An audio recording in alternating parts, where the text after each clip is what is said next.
this time, it's 8:30, and I will call the December 12th meeting of the West Memphis Utility Commission to order.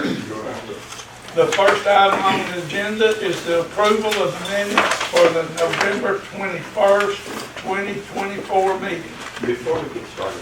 Okay. Oh, shoot, yeah, we got it. Good. Yeah, let's go ahead. Go ahead. I'll let you.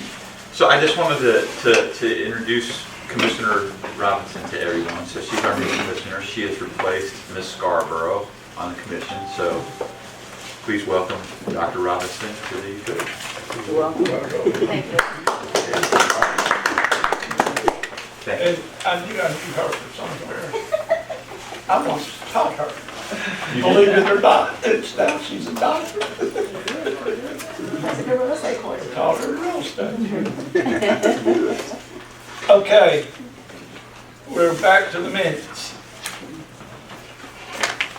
Mr. Chairman, I move that we approve the minutes of the November 21st. Okay, And we also, but I have a correction, I think. Okay. Down here, fifth item where we're talking about the water tanks. I think fifth item on the agenda was approved bid for water tower painting. Needs to be added to that. Pain. Water tower painting, we're not building a new water tower. And it needs to stay in there somewhere that the bid was for painting 2 tanks, wasn't it? Yes. It's painting and repair. Repair, yeah. So that figure covers 2 tanks. Okay. And with those amendments, I have a motion by Mr. Holmes. Second by, who said Mr. Smith? Oh, Felton. I've got too many people on this side. Okay, all in favor? Aye. All opposed? Minutes are approved. Another item, I think it was handed out to you, special meeting on October 28th, 2024.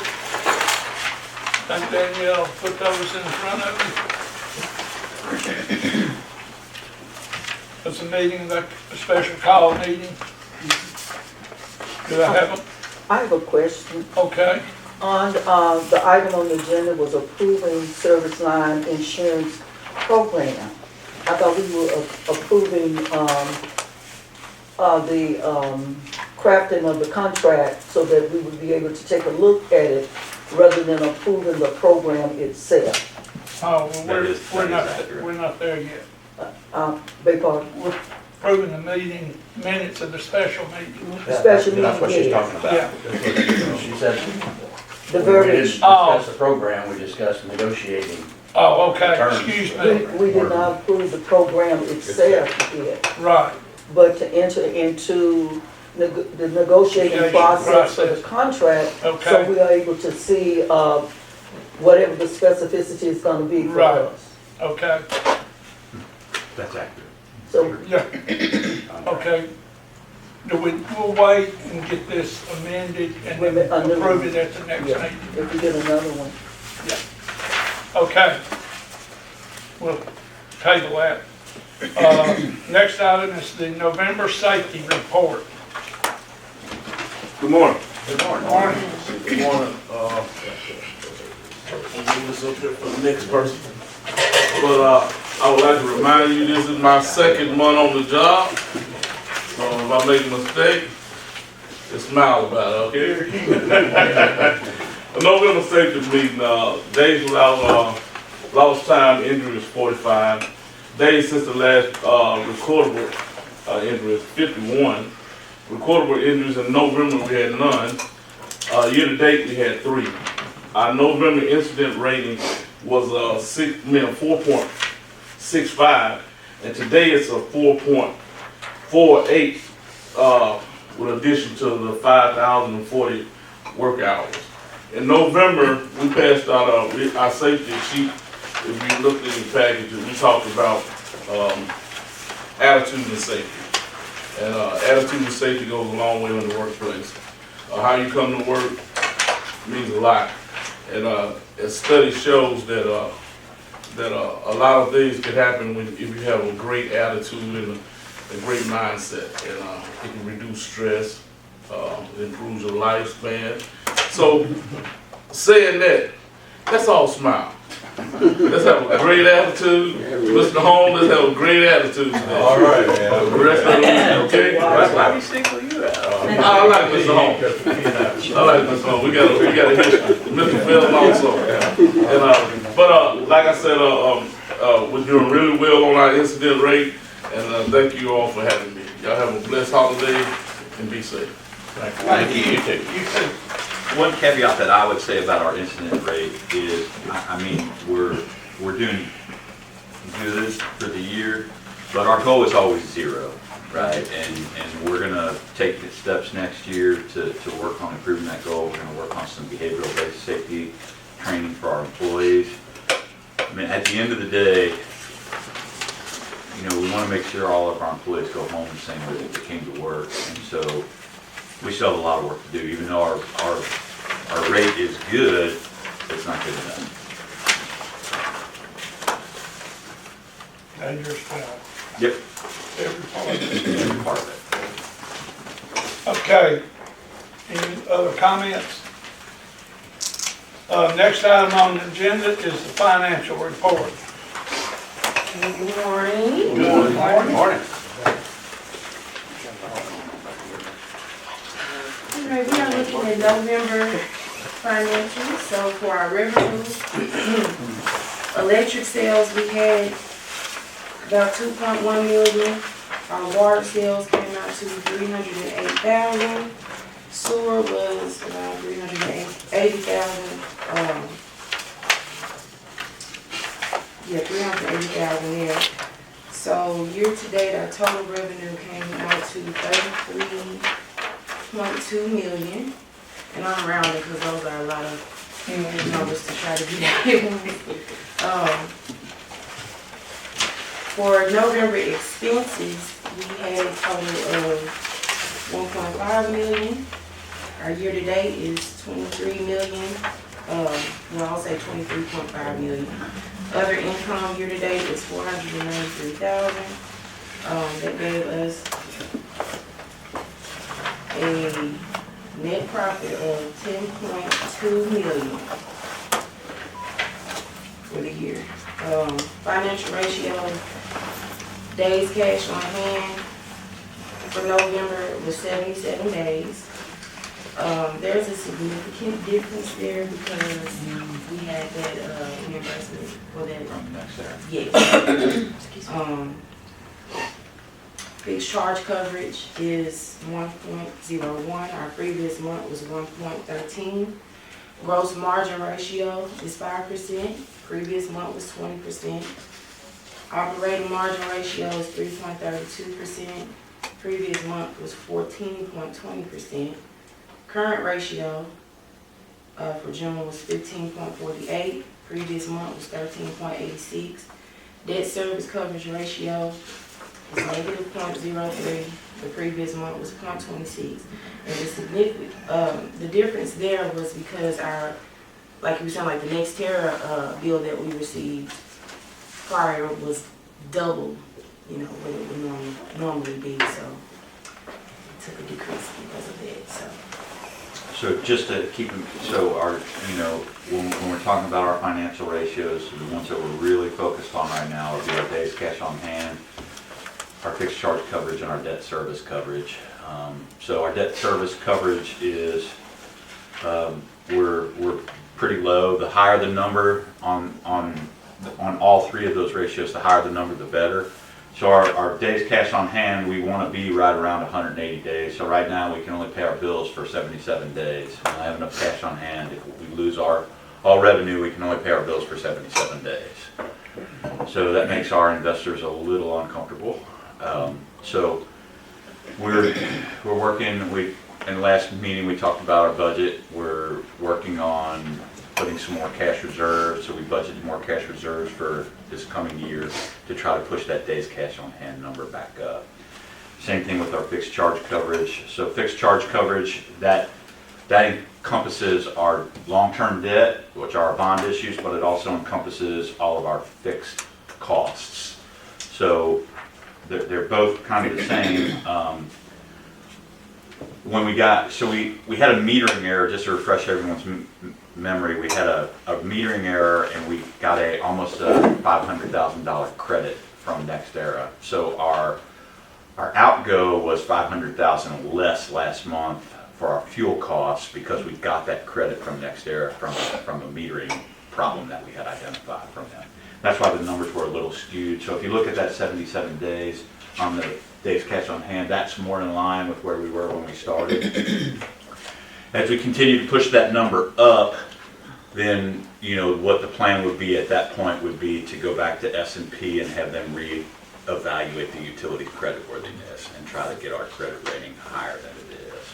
So the second to last agenda item is our 5-year capital planning budget. You have a copy of that in your packet. And that's one of the other long-term financial planning instruments that we're incorporating so that we can present that to our investors to say, hey, we have a long-term capital plan. We're budgeting for that capital plan so that we don't have to issue debt every time we want to do a capital project. So it's all kind of tied together, but we're trying to improve the creditworthiness of the utility. Any questions about that? Thank you. Thank you.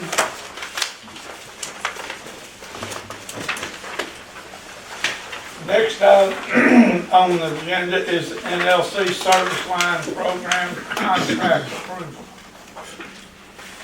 So in your packets, so this is the service line insurance program that we were talking about earlier and that we talked about. So we have entered into the negotiations with the contract.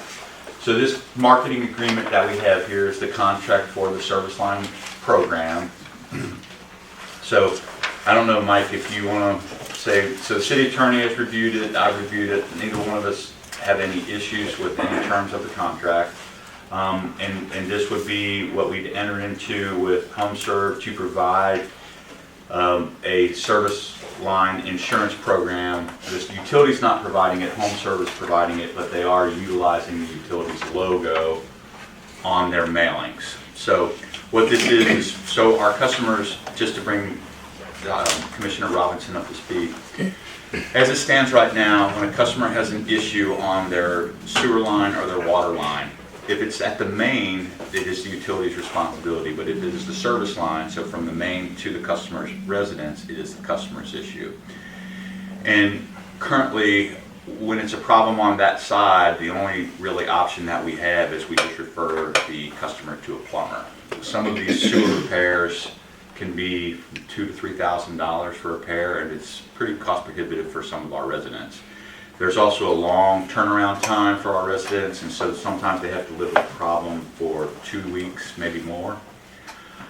So this, if they sign up for this insurance program, the National League of Cities is who sponsors this insurance program, and they have been vetted, and so all the plumbers that are in the program have been vetted. So they're reputable plumbers, they've vetted their qualifications. That's the reason that the utility logo is on there, so that they understand that, hey, we've looked at this, they're a reputable company. In exchange for utilization of our logo, the utility does get a 10% royalty on the premiums.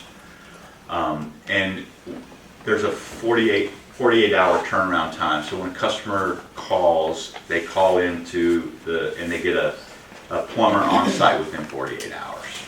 So it's significantly better than the options that we provide for them now. There's been some concern about that it is an external company, about using the utility logo on the mailings. And that's what I would say, that's the major concern that most of the commission has had with this program. So in a nutshell, that's what this is about. So as Ms. Brown talked about when we were, the first minutes, the special meeting minutes, we had a special meeting to answer questions about that. And what was approved at that meeting is to have us enter into contract negotiations with HomeServe, which we have done, and then this is the contract that we're asking for Mr. Murray to sign. So I'm sorry, go ahead. Oh, no.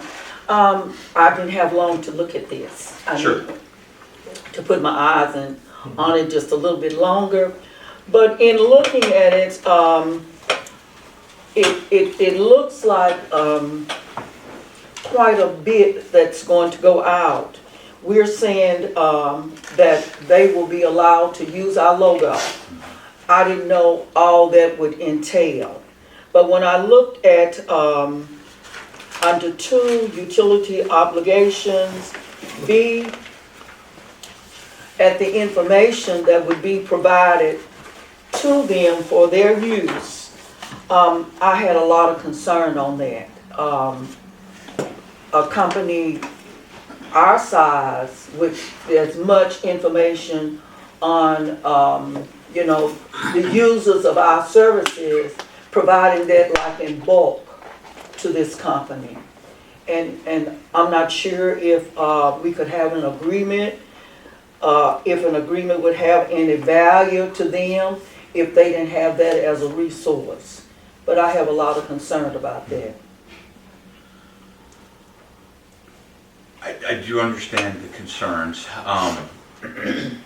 All of the mailings from this company that go out, they come to the utility first, and we approve anything that they send out. So they have to have us approve the mailings that get mailed out to our customers.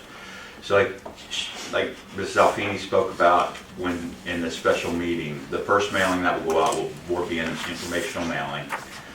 Explaining to our customers that, hey, the service line is actually owned by you. There's 3 components to the service. There's a water component, a sewer component, and then an internal plumbing component.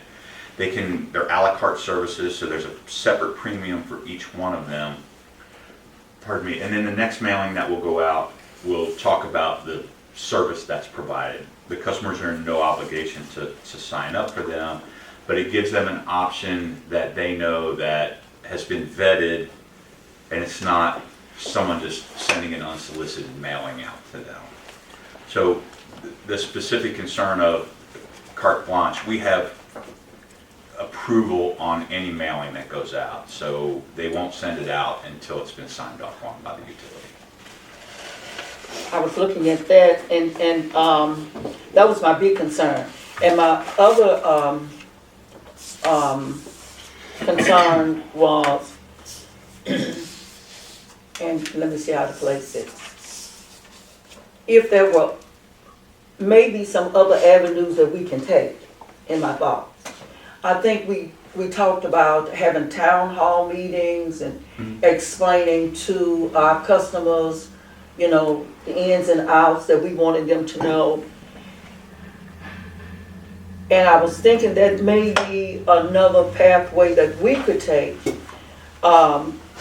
sharing, information that these types of services are available, and educating our community to know that, there are certain specific things that you are financially obligated to take care of.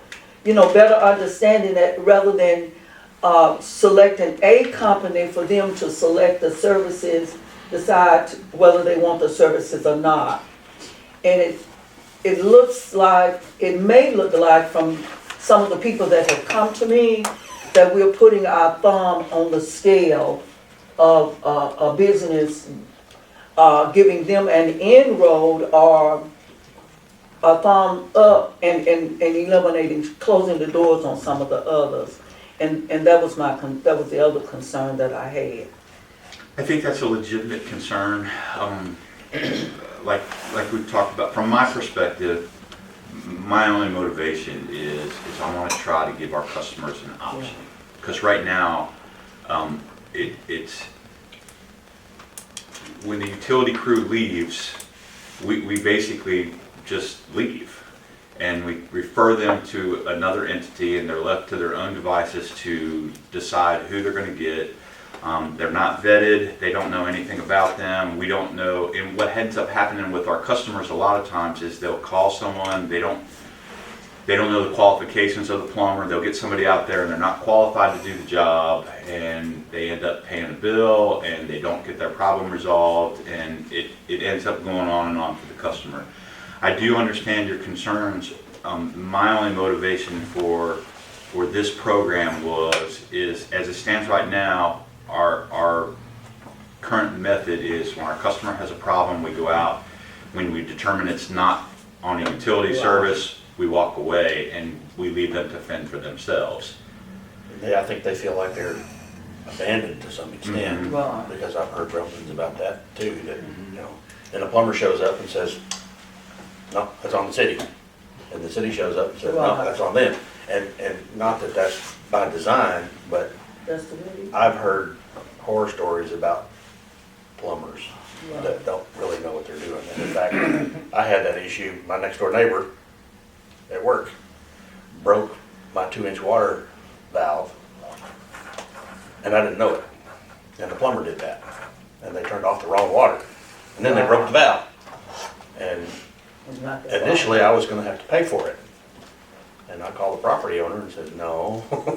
And he came out, and the situation was solved. But I think, for me, and I don't mean to take over the conversation, No. but the thing that stands out to me is we can say, hey, thank you for being a customer. We have an option for you of something besides you fending for yourself. At least, we are possibly giving somebody another business an inroad, but do we have other businesses that offer this same type of service that are available, that are reputable? I don't know. I mean, didn't we do some research on that as We well? did. So We to did. me, this is a better option, maybe not the optimum, not the best, but at least we can say, for future reference, that we could probably mitigate a lot of the unnecessary damage to the plumbing, even unqualified plumbers. Plus, being able to buy an insurance plan is gonna be much cheaper than $2,000, because that, like I said, that's, I mean, even, Well, I can't say the shield name. well, it's, right, they don't cover things like that. Now, You go ahead. the problem I have with it, number one, I expressed this from day one. I'm totally against using the utility logo. We say here we look for our customers, we want to help our. I'm thinking that putting our seal on top of a customer coming here, and they're just sellers. They're marketing this. There's 5 or 6 other firms doing the same thing. Mailers there. But then we giving these people a foot in the door. Not only are we letting them in the door, but we giving them our shield to use. That's when that letter goes out with our logo on it, it's gonna confuse our customers. We say they ain't gonna be calling, but they gonna wear our peoples out calling in here. And all we gonna do is be referring them back to the other thing.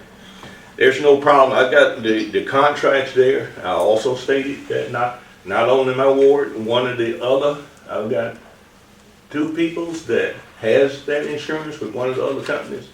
Sewer is running out on the ground now, been there for 9 months. And they come out and say they're gonna fix it, and they're gonna fix it. And all we're doing now is spending now, we're gonna say this is a reputable company. But all the other ones in here. Now, I asked her specifically in the meeting, was the city gonna provide her our list of customers, right? Right. Now, she said what?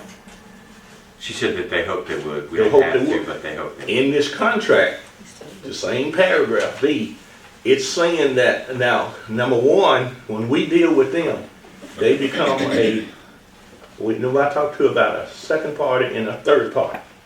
What will we become when we enter a contract with them? We'll become a third party company, right? I would refer that to the city attorney on that. What do you mean by that, Mr. Felton? Meaning that their service, they own the company. Their service is going to another company.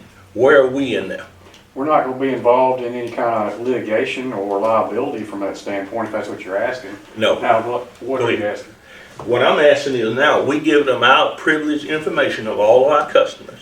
Now they has that information. They get to do whatever they want to do with that information, right? Well, When we give it to them, what if happens? the paragraph you're talking about says if the utility elects to do so in several different instances. So it's up to the utility what we elect to provide them from an information standpoint.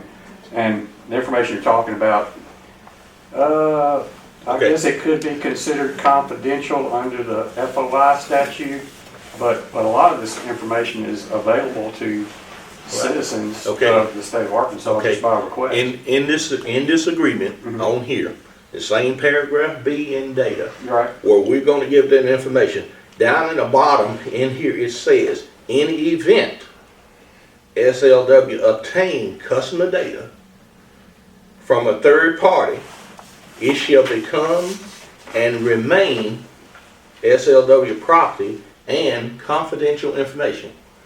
Going down, they say each member's name, address, phone number, email address, and any other information that SLWA collects from a member is SLWA property and confidential information. Once we give them our information, it becomes their property. You can call, we can call, wanting to know how many numbers they got, who they contacted. It's confidential. They don't have to tell us. It says it right here in the agreement that we trying to sign. I'm not following you about they don't have to tell us, I don't know what you're talking about there. It says it's become their property Right. and it's confidential. Does we give out confidential Well, information? that's among third parties, we're not a third party to this contract. That's We're- the we're a first thing I asked you. Party. All right, where are we then? We're a party to this contract, we're not a third party. Which party? Well, in the first part of it, it says that there's two parties here. That would be SLWA and the utility. Okay, if a person files a thing with them, they A call thing with them. When you say a thing with them, what are you talking about? damage. Okay, Say a member, say has an issue that we go out as a utility and prove that it's past the meter. Okay? They file a complaint with this company or a claim, for instance. They send a plumber out to fix it. Is that plumber a third party? third party. What party would that plumber be? Not part, plumber's not a part of this contract. No, not a party company, but they are a third party to that company, SLWA. Well, they're not, I don't know that they entered into a contract with SWLA. I think what SWLA is, they contact those folks and they come out and talk to the customer and then they enter into the contract with the customer, as I understand it, if they're gonna fix anything. I mean, SWLA is gonna be the one that directs them to the customer, and then, Bob, you tell me if I'm wrong about that. So SWLA will direct the plumber to the customer, the plumber will make the repairs, and they will be paid by SLWA. Right. I don't know that they're a party, the plumber would not be a party to the customer other than they're on the customer's property and making a repair to the insured. I think that's right. Yeah, but wait, hold on one second. There you go, 1 second. Right in the very top of the agreement, the market, this is a marketing agreement. We allow them to market it, our logo. Something that, what if another company come in and want to? Are we exclusive to that? Look what it says in the contract. It says SLWA and together with the utility, the parties, and each a party. It says parties, and it says a party. But we So can't, what's your if we question? enter into this agreement, we can't enter into an No, agreement no, with. what I'm a saying is, company if like we enter into this agreement, we're bound by the agreement that we signed. Well, the two parties are the utility and the Utility Service Partners Private Label Inc. signed the contract. Right. That's the parties. So I'm not sure I'm following you, what your question is. Okay. But legally, this was figured out and sent to him, right? Okay. Bob, how much does monthly fee be for the customers? I'm sorry, I didn't hear your How much question. would the monthly fee be for the customers? They have to do that. I don't have that right here, but it's different by service. So I think the water was right around $7. I think it was, I was gonna say $6 to $8, so $7 sounds good. And then the sewer was around 13 or 14, and then the interior plumbing was, I think, $20 a month. 15. The reason I asked that question, because I was confronted by one of the customers, they were under the impression that whatever the fee is, that they would be attached to their monthly bill from utility department. No, no. So I know that, they don't know it, so need some clarification. So made. those are, that, and the mailings that go out, like I said, the utility has the approval on all mailings that go out. And if that's something that we want to put in on a mailing, that's absolutely something. Yeah, because they on the impression that that's gonna be attached to the monthly utility bill. If they totally against that, then, yeah, they're gonna be against that, putting on it. And I'm talking about, they No, need to. I would be against that too. Yeah, I would too. Right, but they don't understand, they think Yeah. it is. Mhm. And another question, since it'll be less work for the employees to do, how would they affect their job? Will it affect their job in any kind of way? Well, they won't be going on property at all. They I just gonna didn't hear the first part. I'm talking about like the West Memphis Utility workers now do the work as far as the sewage and everything. So Where with there's that- less work, there'll be need for less employees or what? No, it won't change the employees at all. Our first action, we'll still get the call, right? Because when a customer has a problem with their water, a water leak or sewer backup or sewer leak, the first call is always going to be to us. They will call us, and then our water or wastewater crews will go out and they'll identify the problem, okay? Whether it's on the main, if it's on the main, it's on the main utility system, we will make repairs right then and there. If it's on the customer's side, then we will make contact with the customer and we will explain to them that it's on their side. And at that point, then they would engage their coverage. Well, I agree with Ms. Brown, when we doing things like this, we need to educate the public so they would know. They could asking us questions, they need to know, so we need to do that. As far as having a public meeting to educate the people, that's what we're trying to do and what we're gonna do. And how, if anything, we'll be affecting them, especially employees and customers as well.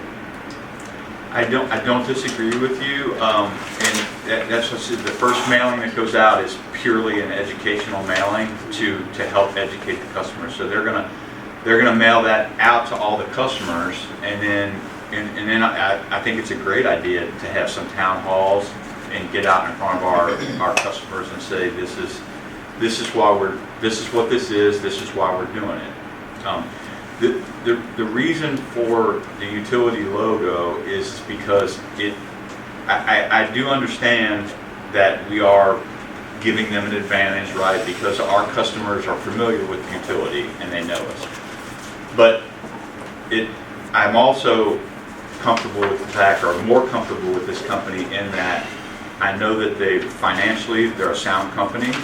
I know that they have a strong claims payout record. I've checked references with other cities that currently have this and that they perform as they say they're going to. So I've checked their references, and that they use reputable plumbers. They pull permits. That's another problem that we have with our plumbers, that they don't pull permits for the city. These plumbers, that's one of the requirements to belong in this program with the service line, is that they have to follow all city ordinances and rules, which includes pulling permits and getting inspections if applicable. So that's another thing that's beneficial about this program to me, and that's another thing to give it gives our customers, or the utility, the reason that I'm okay with using the utility logo is it gives our customers a sense of security that, hey, we've looked into this, they're a reputable company, they're not, Acme Insurance, right?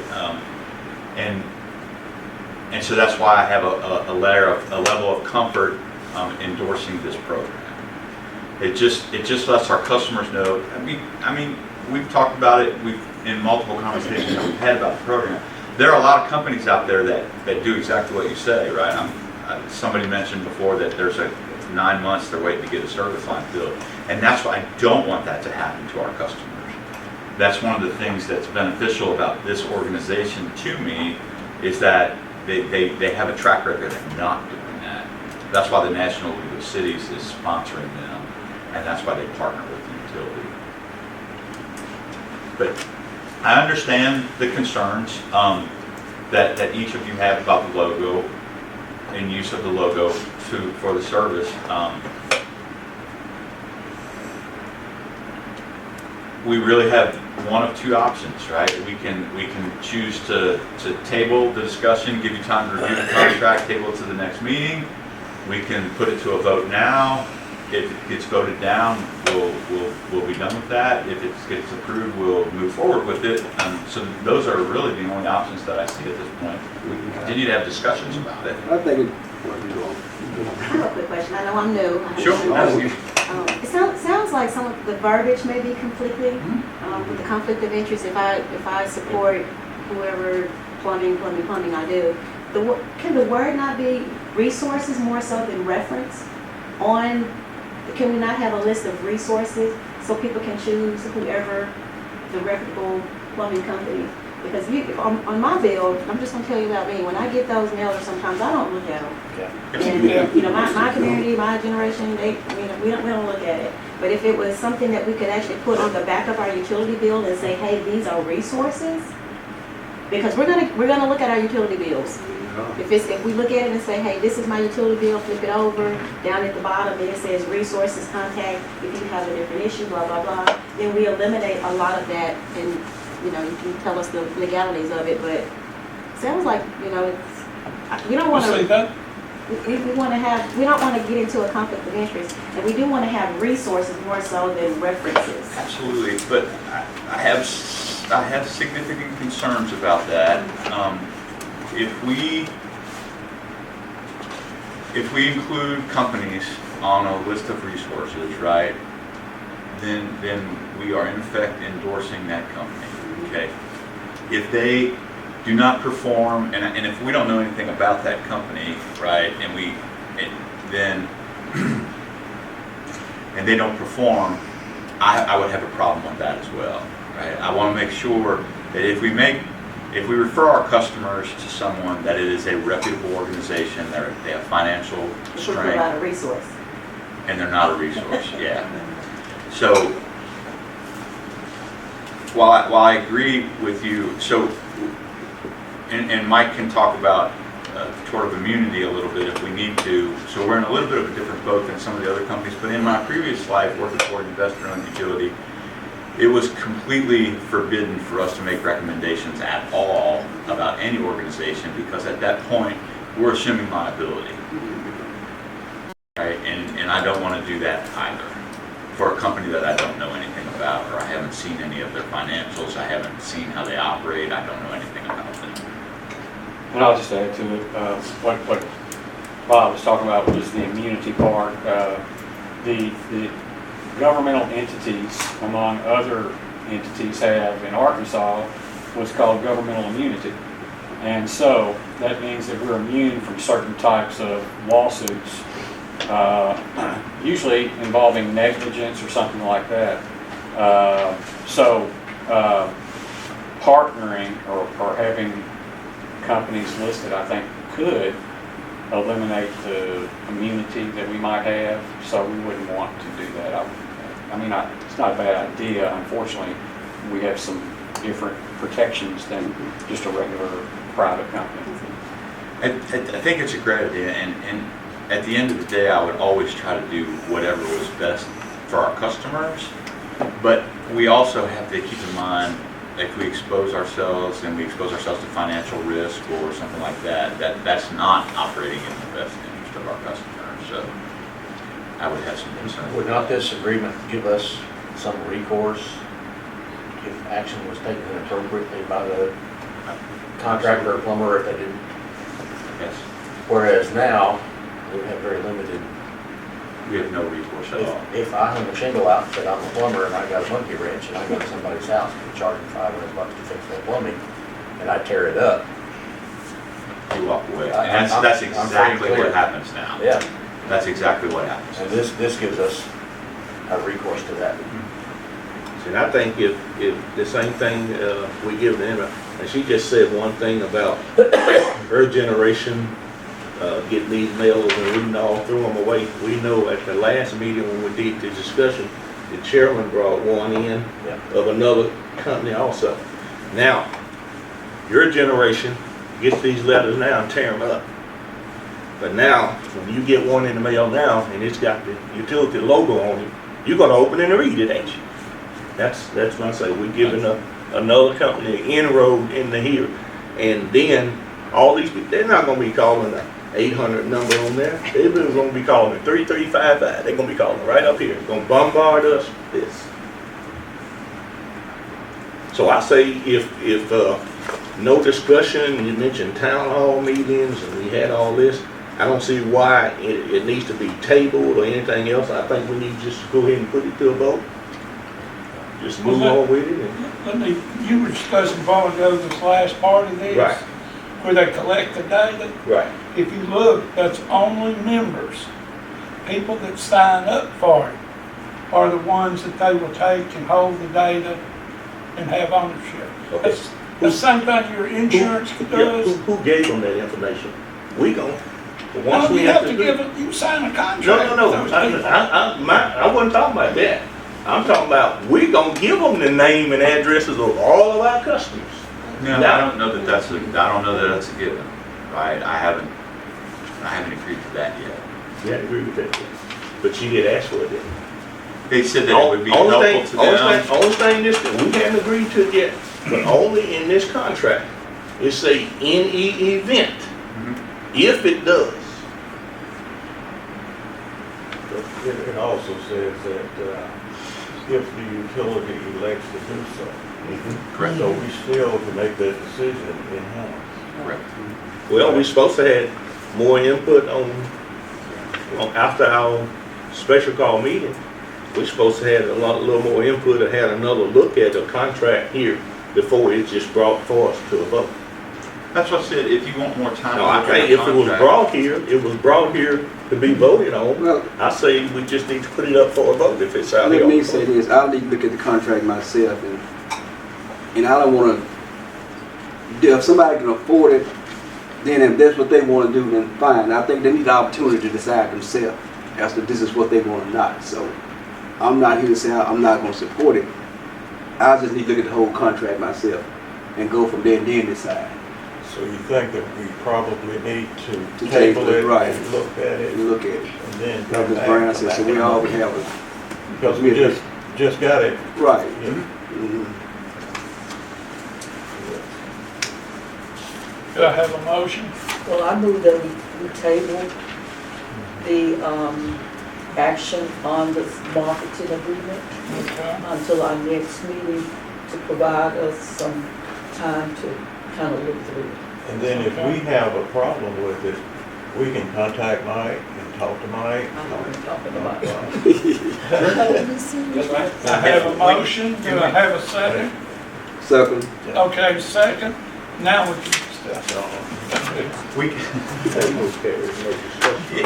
when you're reviewing the contract, if you'd like to call another special meeting to get back together to talk to us again, and I can have Emily's Alfini from the SLWA there available to answer any questions at all. We can more than do that as well. So, As for me, oh, I'm sorry.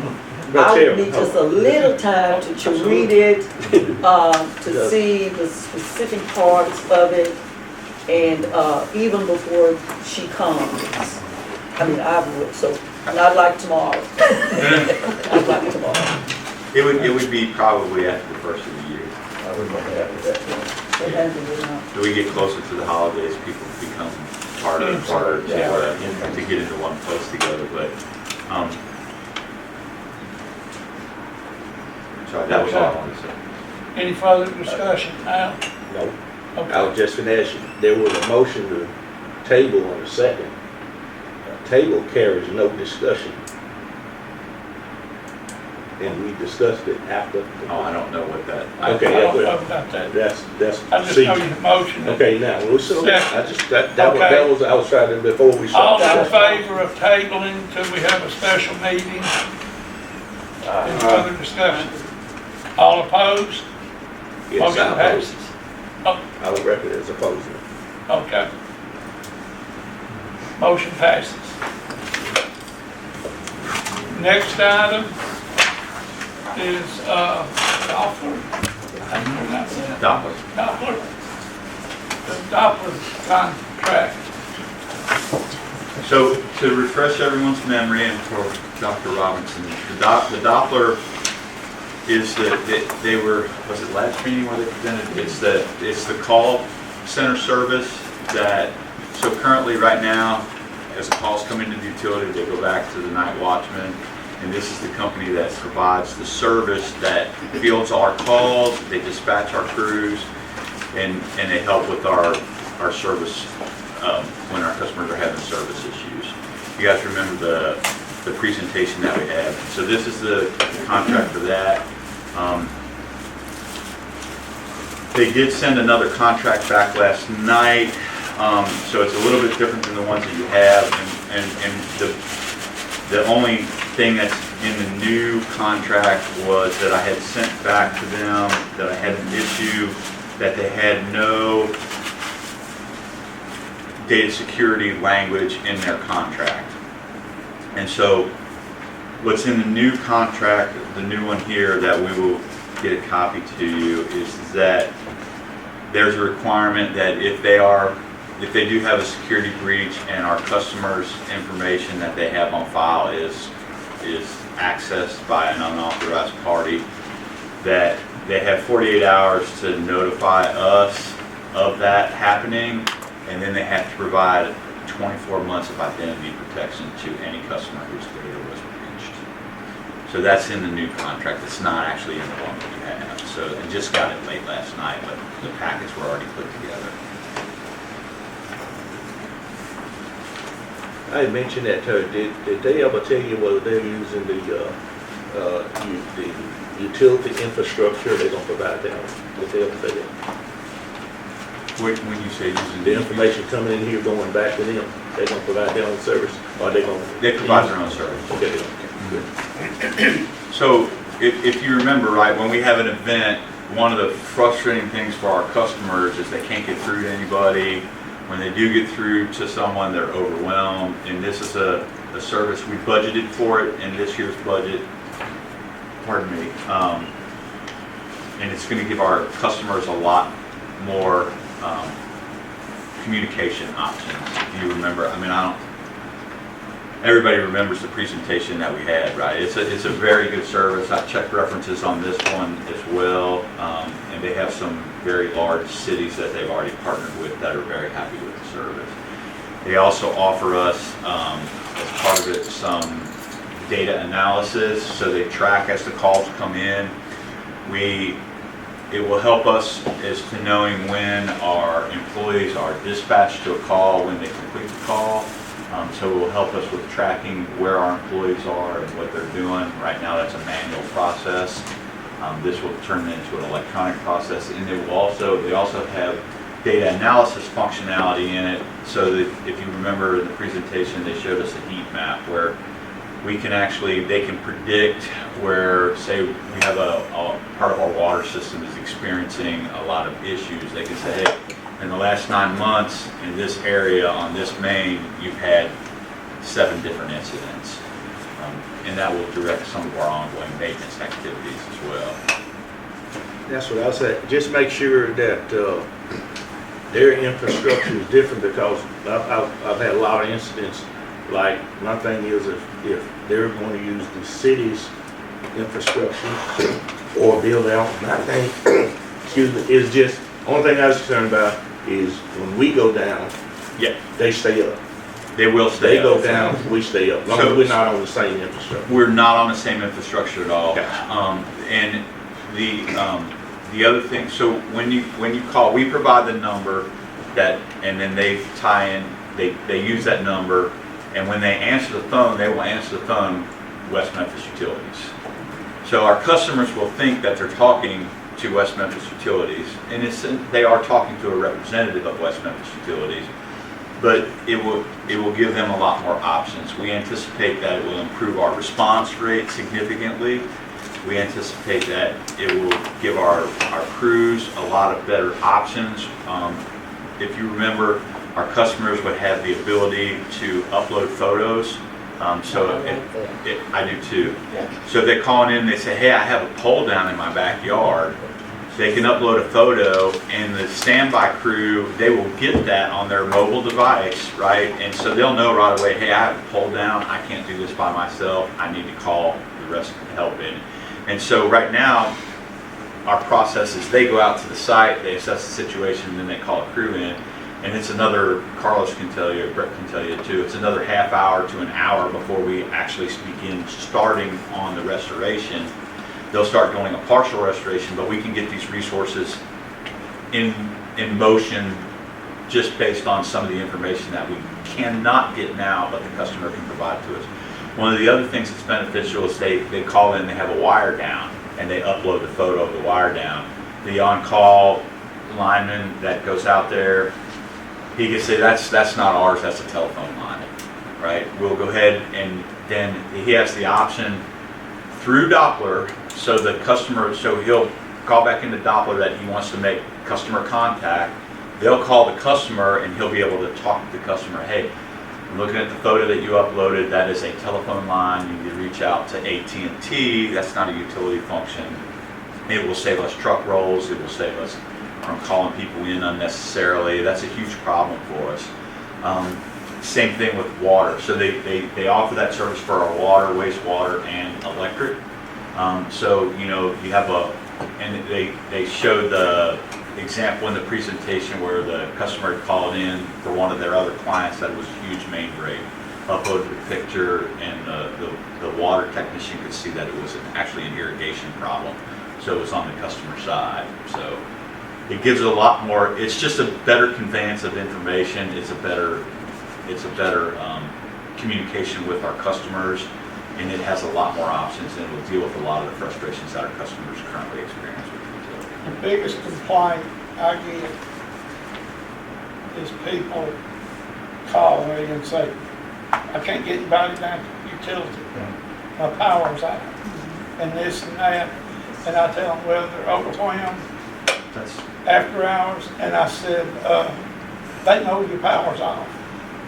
I said, we've got sophisticated enough now that when your power goes out, they pretty well know about it. And, but the fact that we've got one man answering the phone when we're closed. Yeah, so when we have Or one person, excuse me. they are all men. When we have a breaker operation, so when the substation breaker operates, we could have 1,400 customers that are out of power, right? And they're all trying to call in to a single phone line that we have one person answering. Thanksgiving morning. Or somewhere around there. What's really nice about this service is that they have 3 English-speaking, they're U.S.-based call centers, so they're not English as a second language. They're English-speaking, U.S.-based call centers. So our customers will call in, so they will actually talk to a person when they call in, where right now the phone just rings. And most of the time, to Commissioner Parker's point, all our customers really want to know is that we know that their power's out and that somebody's working on it, right? So as they call in, this service will, so when they start getting the call, it'll roll up automatically and they'll be able to see the standby person acknowledges that they have received the call and they're en route. Okay, so the next person that calls in, Doppler will be able to say to them, yes, the crew is en route, and they'll be able to tell them their ETA. They'll be on site in 15 minutes, right?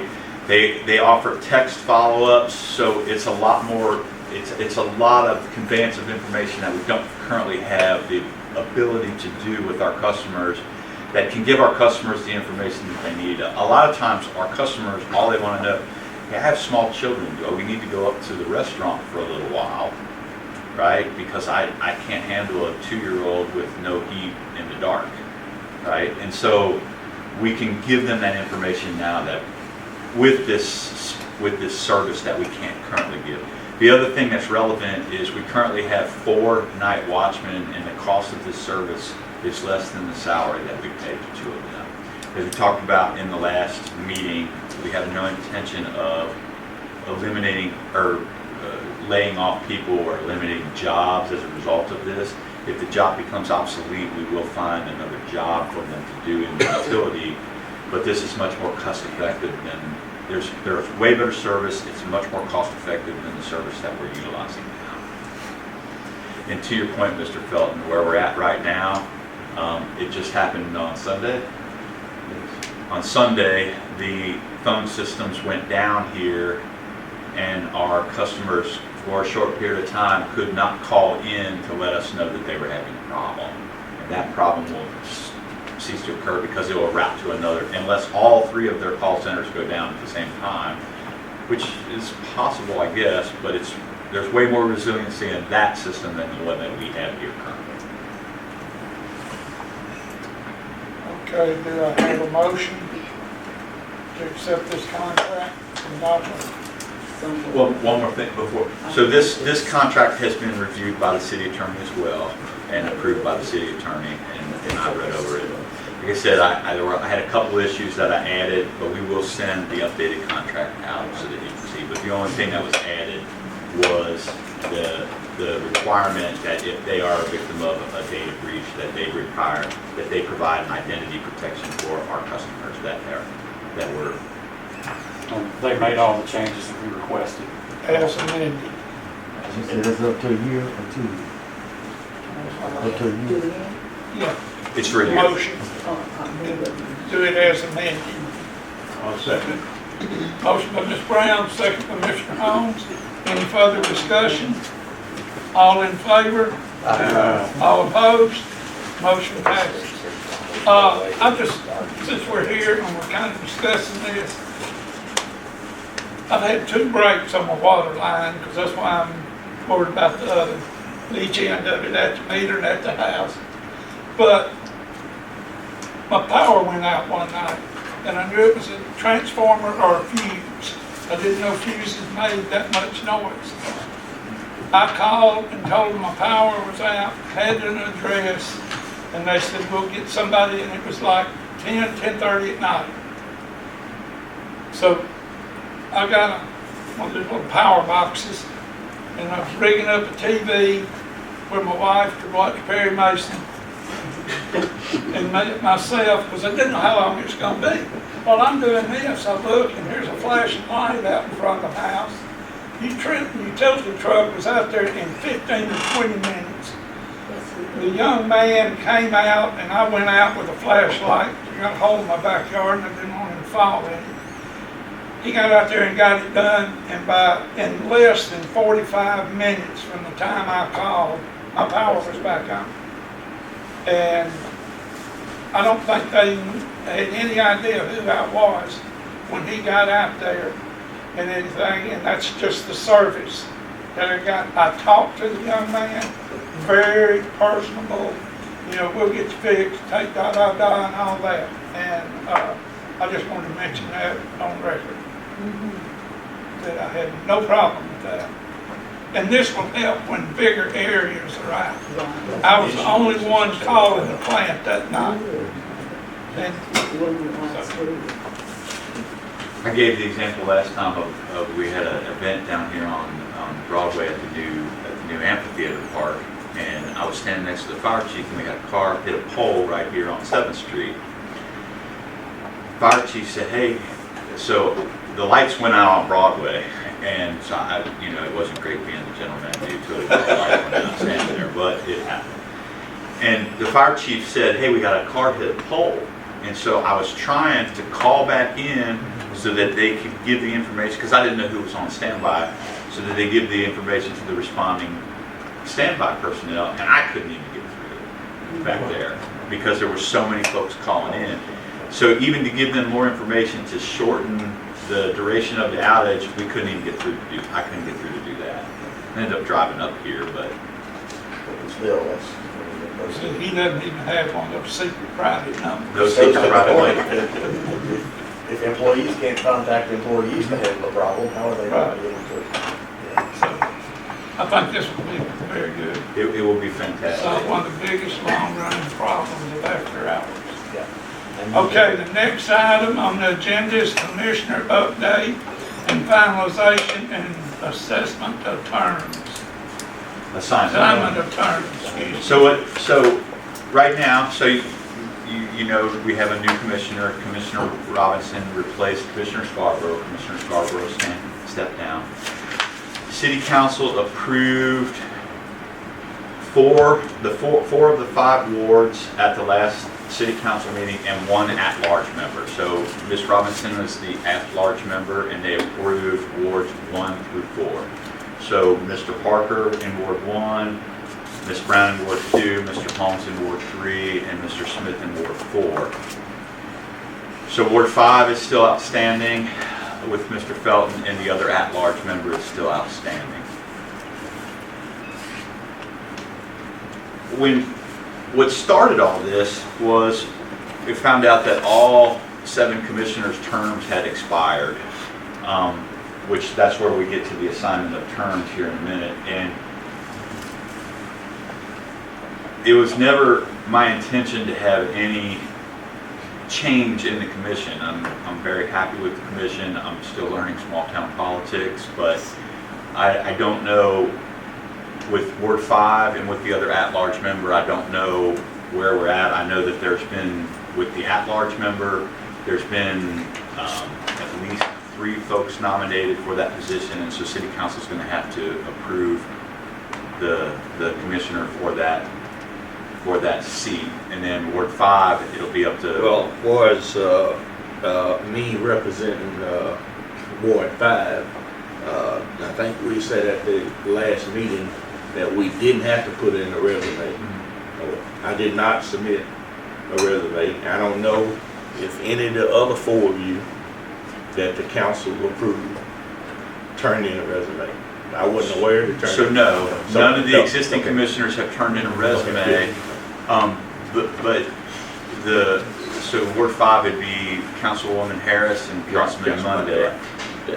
So they would just have to nominate the existing commissioner, and then council would approve it. Good, that's what they have to do, yes.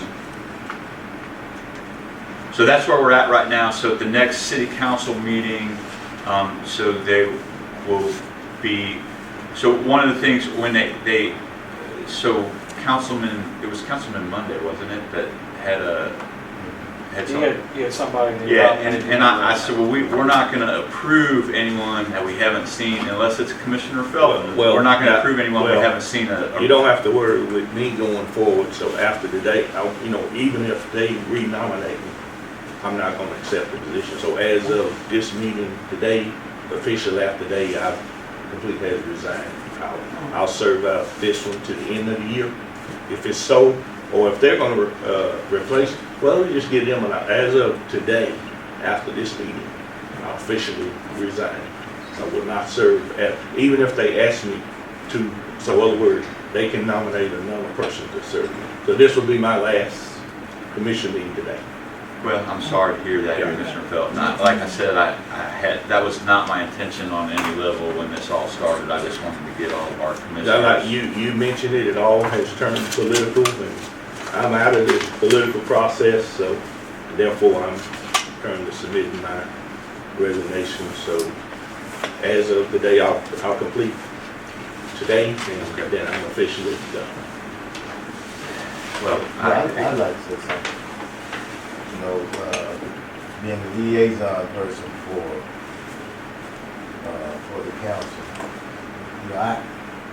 I spoken, and I told him I feel like everyone on the commission. I'm having trouble here. Everyone on the commission was doing a really good job. I agree with that. Each council member has their choice. Ward 2 kept their choice. And so I know the next at-large position will go before the council. But I'd like to say, I appreciate the work that all of y'all are doing. And some things out of control. If that board wants someone different, that's that board's position. But I do think everybody here that's on this commission, they come in, they ask questions, they truly represent the city. So I thank you all for that. I would second that as well. I really appreciate all the work that the commission does, and I appreciate how invested you are in the community and making sure that we're doing everything we can to best serve our customers.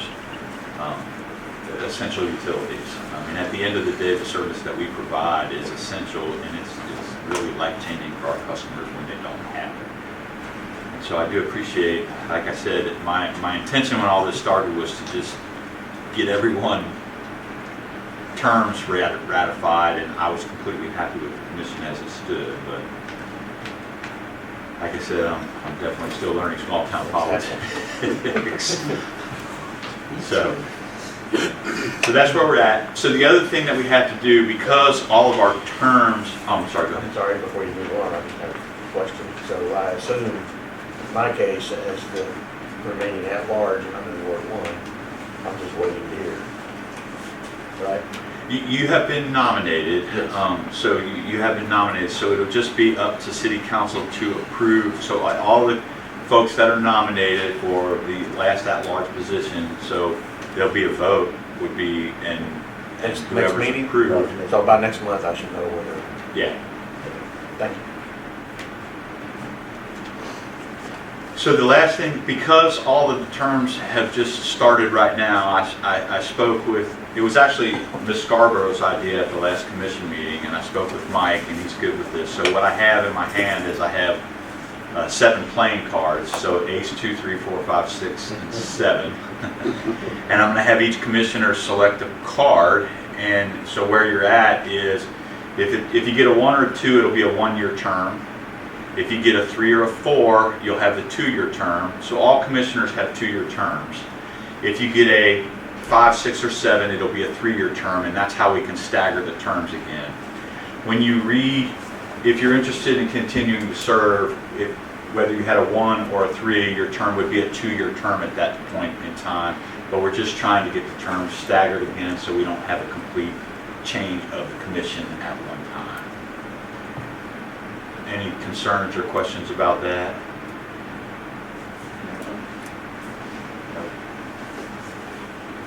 Only one. I'm sorry? I only got one. Do I draw for the other person? Yes. Okay, Yes, that's you'll all. draw for, you'll draw for. Gotcha. You're not drawing for you, you're drawing Right, for drawing your for the seat. next person. Gotcha. Yeah, for the next person, so. Okay. He's Superman, he'll know the number.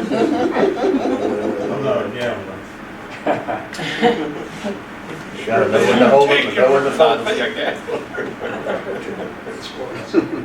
Well, yeah, but there's no definition on her term, or any of us for that matter at this point.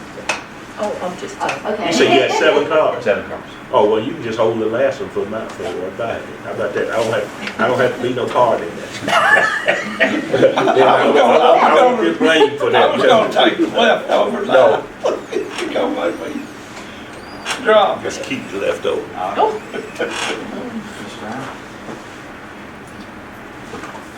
Give it to the Bob.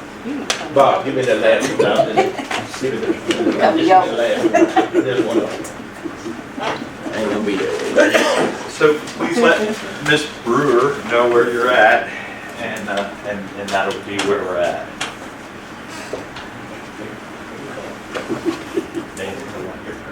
Do we look at thinking on our phone? Yeah, we do. Couldn't get off my card. I had 3 of them, I had 3 of them on the table. Yeah.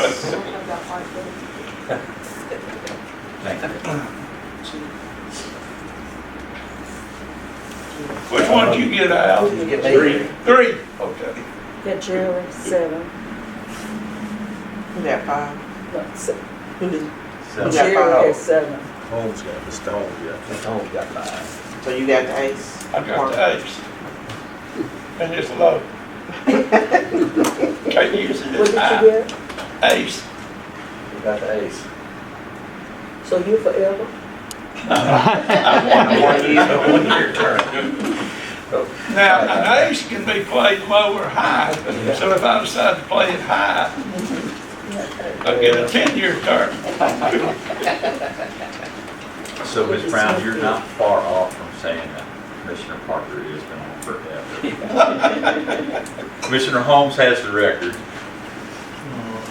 I'm relatively new. All of them will be when I come. Mr. Holmes, how long have you been on?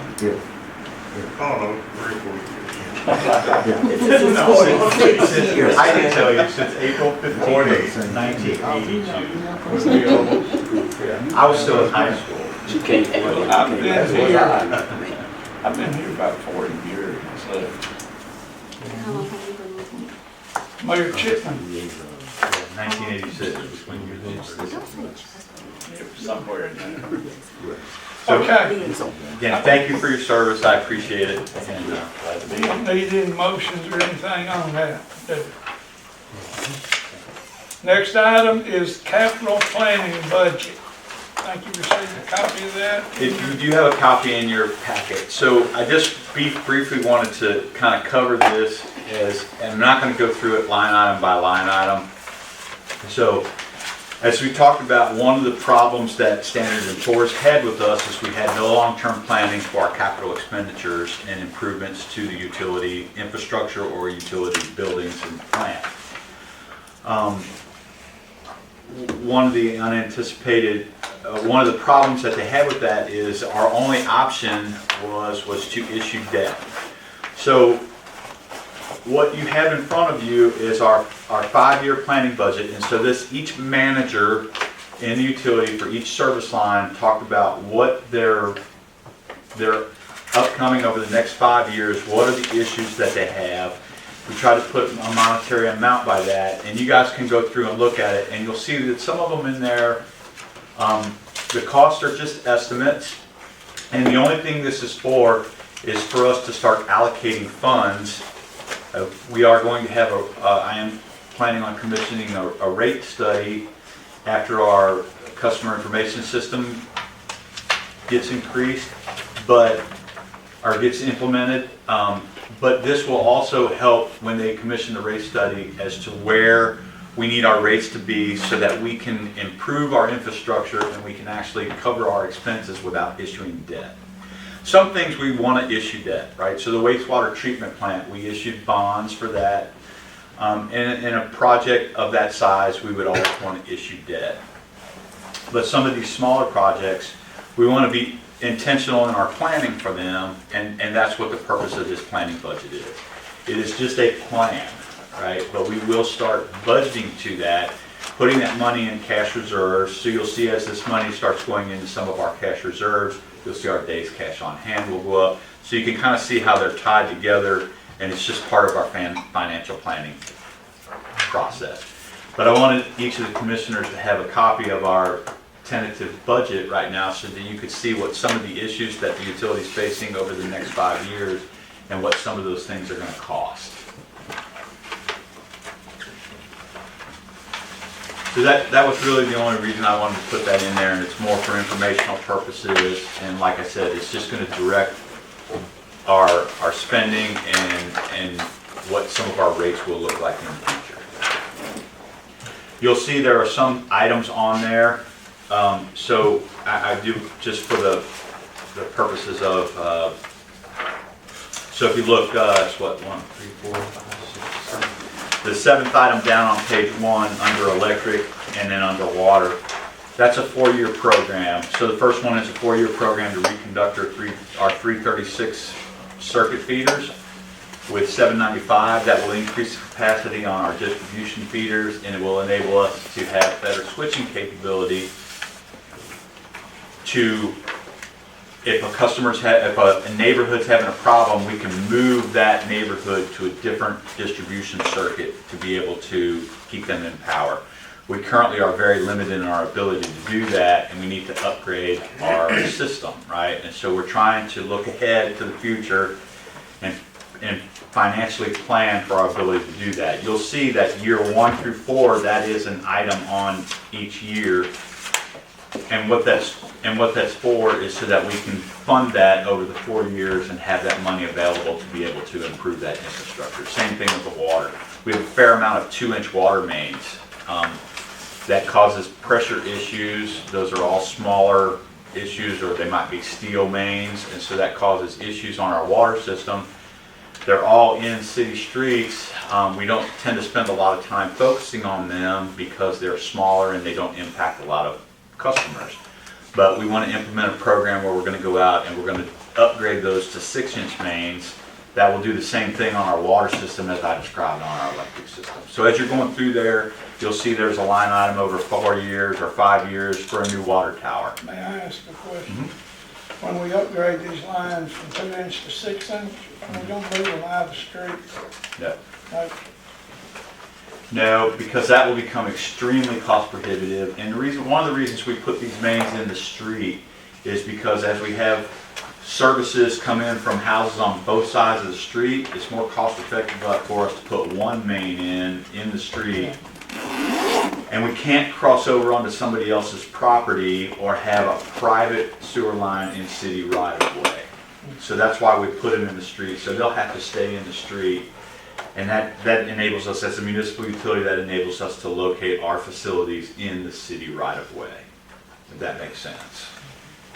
So that will stay like that. I realize that it is problematic when we have to dig it up, but there are a lot of other benefits for us having it there that outweigh the cons of having, the cost of having it. So that's what that is, so that you can take a look, and I'll put an agenda item on it for next commission meeting to talk about the budget. But you can see in here, there's some other things in there. So we're planning to add buildings to the facility. So we have a new training and safety and training building, so we can provide a better training options for our employees. We have outgrown our warehouse, so we have a line item in there to build a new warehouse on property, repurpose the existing warehouse. We're just trying to be intentional about our planning and how we're going to fund some of these things moving forward. Any questions about that? Thank you. Thank you. Okay, next item is Owens Substation Control Building bid approval. Good morning, all. What you have in your packets is just that. It's for some construction work at Owen Substation. Earlier this year, we approved purchasing the building, and this is for the actual work, piping and pulling new lines out to each breaker and back into the control building. Got a letter of recommendation here from Fisher Arnold Engineering, where we opened bids up. We had two bids. The low bid was at $371,211 with Garnet, and then Sylvie Electric was at $500,000. I'm going to explain just a little bit. Those prices are inflated a bit because the price of that house, that control building, was included in it for their insurance and their bonds to be able to manipulate that house and work on it. So actually what we're looking at here, out of that 371, there was some wiggle room there with some of the scope of work after we talked to the low bidder, and we eliminated a few things, like there was $13,000 in there for removing the old building. And we decided that we can do that ourselves at a much lower cost, because it was an unknown to the bidders of how much that was going to cost to do that. We eliminated that and some days of commissioning and testing on some of the equipment, and reduced from 168,853 down to 150,203 is actually what this bid is for. Mind you, with that extra $202,000 worth of modular house that's included in the building. So, and we actually got the building set, what was that called, Tuesday. They brought the building and had it set, and this is for the work to move all the, currently right now the relays are all out there underneath each breaker. So in order to operate the breakers, you have to stand out there in amongst the line of fire and push the button to operate it manually. This will bring everything inside the house. You'll be in a control building that you won't be exposed to any of the electrical hazards out there operating breakers. And it will have battery backup, which in the case of loss of power, you can still operate these breakers and clear them and open them, and from a safety standpoint. There's multiple safety concerns with what Brett's talking about. So we have a significant amount of risk exposure to our employees when they operate those breakers. They'll patrol it the best they can, but sometimes they can't see certain problems, and they have no other recourse right now but to stand under that breaker and operate it on the relay that's right underneath the breaker. Now they will be able to operate it from inside of a control building. The other problem that Brett talked about is these have battery backup. We currently have no battery backup at Owens Sub. Everybody know where Owens is at? That's the one that's right over here. Okay. So if we lose station power at Owens Substation, and we have no station power, we can't operate the breakers, and the breakers will not operate. So if we have a problem out on the line, they will not operate. So they'll lay down on the ground and they will just burn. They could lay on a car and they will just burn. So it's a huge safety concern that we have as utility. This is the last one that has this problem. Yes. We've been systematically doing, this is basically pre-war technology that we're using. I'm saying World War II war. But this is pre-war technology that we're using, still utilizing at this substation. The other thing that's beneficial about this control building is that we are moving toward what we call distribution automation on our system. So this will enable us to have distribution automation. So we can run a fiber line into this control building and we can operate these breakers remotely. We don't even have to be, and that's Vietnam War technology, but we will have it now that we have this control building. So there is a lot of benefits, safety issues for the public and also for our employees by approving this bid. Do I have a motion? So moved. Motion by Mr. Burns, second. Second. Was that Mr. Smith? Oh, Mr. Bell. Any further discussion? All in favor? All opposed? Motion passes. By the way, everybody get your cards back, because we don't want to play cards here with the deck of 51. Anything else to come before us this morning? Ms. Brown? Have a motion to adjourn, Ms. Brown, have a second. Second. All in favor? Aye. We stand adjourned.